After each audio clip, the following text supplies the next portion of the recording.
Setting: the faculty lounge is spacious, with tall windows letting in the late morning sun. Outside, the faint murmur of students on the quad provides a backdrop to the otherwise focused discussion. Professors Rudraksh, Aafrin, Kashish, Marcus, and James sit around a sturdy rectangular wooden table. Coffee cups, notepads, and pens clutter the surface, reflecting the intensity of the conversation. A whiteboard stands at the head of the room, listing the agenda, group project issues, solutions for presentation. The atmosphere is a mix of professionalism and underlying frustration as the professors prepare to tackle the issues at hand. Scene begins. Professor Rudraksh adjusts their glasses and taps a marker against the whiteboard to draw attention. Their calm demeanor contrasts with the more animated expressions of the other professors. Rudraksh, voice steady, with purpose: "Thank you for making time today.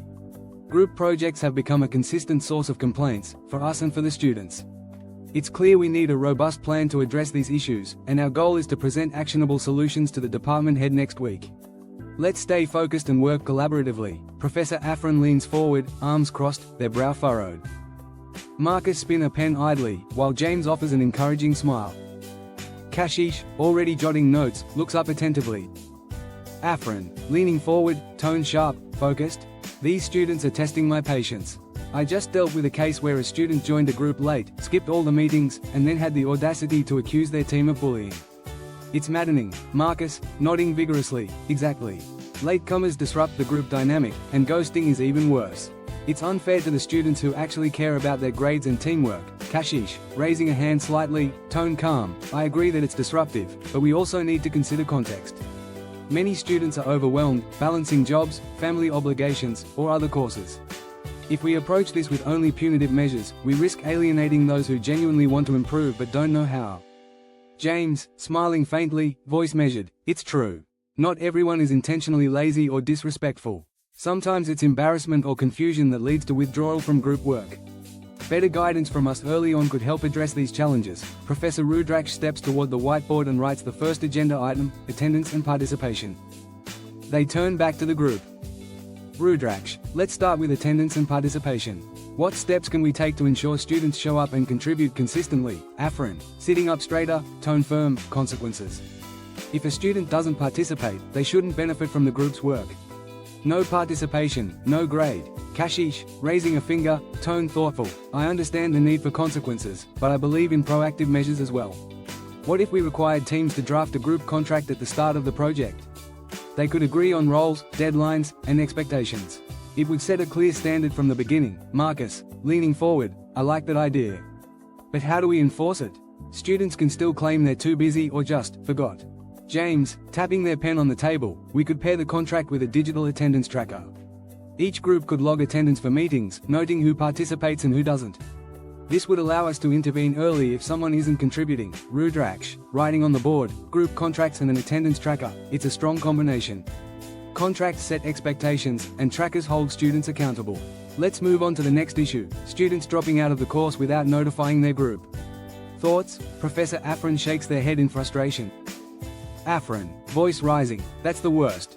Students disappear, leaving their teammates scrambling to reassign work at the last minute. It's inconsiderate and unprofessional." Kashish, tilting their head: "What if we formalize the withdrawal process? Require students to notify both their professor and their group before officially dropping the course. A quick online form might suffice." James, nodding: "A notification system would reduce confusion. At the very least, it ensures the team knows what's happening and can adjust." Marcus, grinning: "And for students who fail to notify anyone? There should be penalties. No free passes for abandoning the group." Rudraksh, writing: "Withdrawal notification system," on the board: "A formal notification process with penalties for non-compliance." Agreed? The professors nod, murmuring agreement. Professor Rudraksh taps the whiteboard, moving to the next topic. Rudraksh, now, let's address the elephant in the room: misuse of AI. We've all seen beautifully written submissions that miss the mark entirely. How do we handle this? Professor Marcus throws their hands up dramatically. Marcus, handle it? We penalize it. Using AI to churn out nonsense is academic dishonesty. If the work doesn't meet the assignment's criteria, it's an automatic fail. James, raising an eyebrow: "I wouldn't go that far. AI can be a valuable tool if used responsibly. We should focus on teaching students how to use it ethically rather than banning it outright." Aafrin, interrupting: "Teaching them to use it? They already know how to misuse it. We need to be clear, if AI-generated work doesn't meet the criteria, it gets a 0. Period. Kashish, interjecting, tone calm, why not a balanced approach? Start the semester with an AI ethics workshop. Then, use plagiarism detection tools to identify misuse. It's about education first, enforcement second. Rudraksh, writing on the board, AI ethics workshops combined with detection tools. That strikes a good balance between guidance and accountability. Any additional thoughts? Marcus, smirking, as long as enforcement is strict, I'm happy. Students need to know we mean business. James, smiling, and strict doesn't have to mean punitive. We can enforce rules without demonizing AI entirely. Rudraksh, agreed. Let's move on to the final issue, no shows during group meetings. How do we address this? Marcus, simple. If you don't show up, your grade reflects it. James, raising a finger, but what about valid reasons? Illness, family emergencies, life happens. Kashish, maybe we combine penalties with peer evaluations. Groups rate each member's contributions anonymously. Consistently poor evaluations should impact grades. Aafrin, gruffly, peer evaluations are fine, but they need teeth.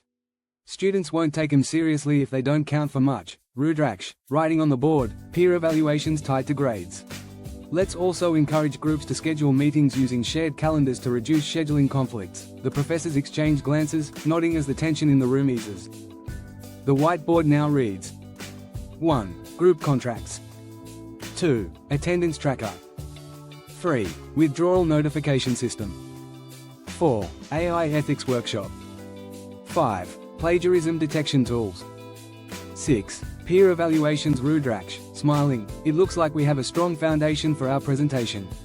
I'll draft it and circulate it for feedback. Any final thoughts? Marcus, just make sure we emphasize no more freeloaders or excuses. James, smiling, and no more blanket punishments. Let's keep it fair. The professors chuckle lightly, gathering their notes and coffee cups, a renewed sense of collaboration among them.